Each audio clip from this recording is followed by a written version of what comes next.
એક સરસ મજાની વાત. એક દીકરો એક કંપનીમાં કામ કરતો અને એ કંપનીમાં કપડાં બનાવવાનું કામ, કપડાં સીવવાનું કામ એ કંપનીમાં. એ જ કંપનીમાં એના પિતાશ્રી ખૂબ કામ કરી અને પછી અમુક વર્ષો પછી એમને નોકરી વયોવૃદ્ધ થઈ એને મૂકી દીધી. ત્યારે દીકરાએ એના પિતાને પ્રશ્ન પૂછ્યો કે પિતાજી એવું કેમ?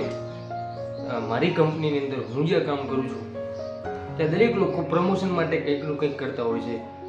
કોઈને કદાચ કોઈને કંઈ ખોટું કરવાનું થાય તો પ્રમોશન માટે ખોટું પણ કરે છે અને માત્ર ને માત્ર આગળ વધવાની વૃત્તિ છે એ બીજા બધા કર્મચારીઓને. પછી ખોટું કરીને આગળ વધે કે કોઈને હેરાન કરીને કે કોઈને દબાવીને આગળ વધે એવી જ પ્રવૃત્તિ છે. ત્યારે એના પિતાજીએ એ દીકરાને કહ્યું કે પહેલાં તમે જ્યારે કામ કરતા ત્યારે તમે બધા જ કર્મચારીઓ થઈ અને પહેલાં જબ્બા અને લહેંગા બનાવતા હશો. તો પેલો દીકરો કોઈ સાચી વાત છે. અને હવે તમે બધા કર્મચારીઓ પેન્ટ શર્ટ અને એવું બનાવો છો. જ્યારે તું જબ્બા અને લહેંગા બનાવતો ત્યારે તેનું ખિસ્સું કઈ બાજુ મૂકતો એવું પિતા એના દીકરાને કહે છે.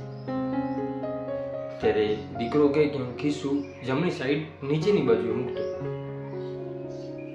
અને હવે પેન્ટ શર્ટ બનાવો છું તો હવે એનું ખિસ્સું ક્યાં રાખો છો? તો દીકરાએ પિતાજીને કહ્યું કે હવે અમે એનું ખિસ્સું ડાબી બાજુ રાખીએ છીએ. શર્ટમાં ડાબી બાજુ અમે એનું ખિસ્સું રાખીએ છીએ. પિતાએ બહુ સરસ મજાની વાત કરી કે જ્યારે આપણે કોઈને ગળે મળીએ ને તો જ્યારે લોકો જબ્બો પહેરતા ત્યારે ખિસ્સું નીચેના ભાગે હતું એટલે હૃદયથી હૃદયનું કનેક્શન થતું. હવે જ્યારે આપણે કોઈને ગળે મળીએ છીએ ત્યારે એ વ્યક્તિએ શર્ટ પહેર્યો છે ત્યારે પહેલું ખિસ્સું આવે છે એટલે હૃદયથી હૃદયનું કનેક્શન થતું નથી. આ દિલથી દિલનું જોડાણ નથી. એટલા માટે લોકો હેરાન છે. કારણ કે દરેક સંબંધોની વચ્ચે અત્યારે હવે પૈસો આવે છે, ઉપર પહેલું ખિસ્સું આવે છે. જો એ ખિસ્સું ના હોત અને જો એ ખિસ્સું નીચે હોત તો પૈસો નીચે હોત અને હૃદયથી હૃદયનું એમ કહેવાય કે જોડાણ હોત. આજે આપણી સાથે પણ આવું છે.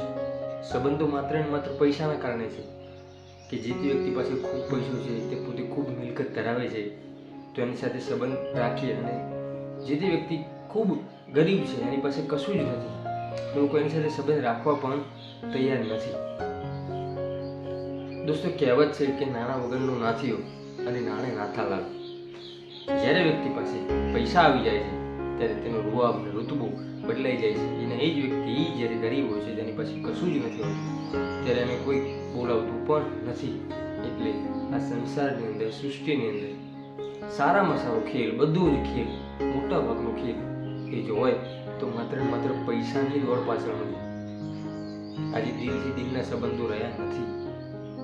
આપણી બાજુવાળો વ્યક્તિ, આપણો પાડોશી વ્યક્તિ શું કરે છે, એને શું તકલીફ છે એ આપણે કોઈને જાણવામાં રસ નથી. માત્ર ને માત્ર આપણે બધા લોકો આપણું જાણીને બેસી ગયા છીએ. પરસ્પર પ્રેમ ભાવ રહ્યો નથી. દોસ્તો, આપણે આપણી આસપાસ રહેતા લોકો સાથે ખૂબ દિલથી, ખૂબ પ્રેમથી રહીએ. સંબંધોને પૈસાથી ન તોલીએ. સંબંધો લાગણી અને પ્રેમથી સંબંધોનું જોડાણ કરીએ, દિલથી દિલનું જોડાણ કરીએ. દોસ્તો, જો આ વાત તમને સાચી લાગી હોય તો વિડીયોને લાઈક કરજો. ચેનલ પર નવો હોય તો ચેનલને સબસ્ક્રાઈબ કરી દેજો. અને આવા જ બીજા સરસ મજાના વિડીયો જોવા માટે આપણી યુટ્યુબ ચેનલ હું અને મારી વાતોને સબસ્ક્રાઈબ ચોક્કસથી કરજો. દોસ્તો, ફરીથી મળીશું એક નવા જ વિડીયો સાથે, એક નવા જ અંદાજમાં. ત્યાં સુધી દરેક દોસ્તો, દરેક મિત્રને જય માતા.